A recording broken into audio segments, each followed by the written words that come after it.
সৈকত জুড়ে লাল কাঁকড়ার ছোটাছুটি, বালিয়াড়ির বুকে বিলি কেটে পিলপিল চলা, ভয়ের আঁচ পেতে গর্তে লুকিয়ে পড়া।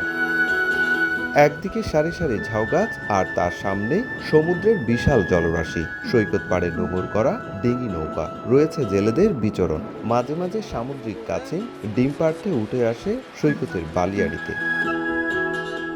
কক্সবাজার সমুদ্র সৈকত থেকে ২০ কিলোমিটার দূরে রেজুখাল। এই রেজুখাল পার হলে উখিয়ার সোনার পাড়ায় অবস্থান বৌরি বিচের। সম্প্রতি উদ্বোধন করা হয়েছে নতুন এই সৈকত, তবে এতে কক্সবাজারে আগত পর্যটকদের যাওয়া নিষিদ্ধ ঘোষণা করা হয়েছে। বৌরি বিচ থাকবে শতভাগ পরিষ্কার পরিচ্ছন্ন ও প্লাস্টিক মুক্ত।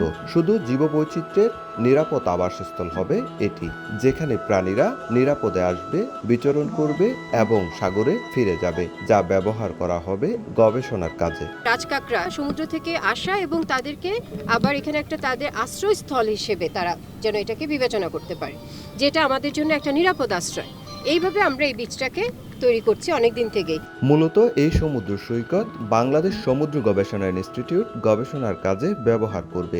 এরই মধ্যে মেরিন ড্রাইভের সোনার পাড়ার ২.৯১ কিলোমিটার সৈকত বৌরিকে বুঝিয়ে দিয়েছে প্রশাসন।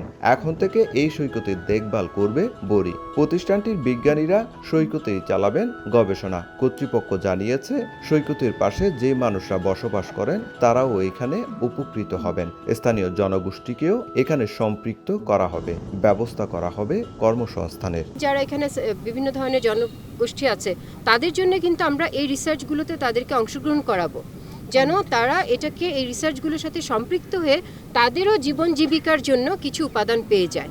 গেল শনিবার মেরিন ড্রাইভের রেজুখাল সংলগ্ন উখিয়ার সোনার পাড়ায় এই সমুদ্র সৈকতের উদ্বোধন করেন বিজ্ঞান ও প্রযুক্তি মন্ত্রণালয়ের সচিব মোহাম্মদ আলী হোসেন। সুজাউদ্দিন রুবেল, সময় সংবাদ, কক্সবাজার।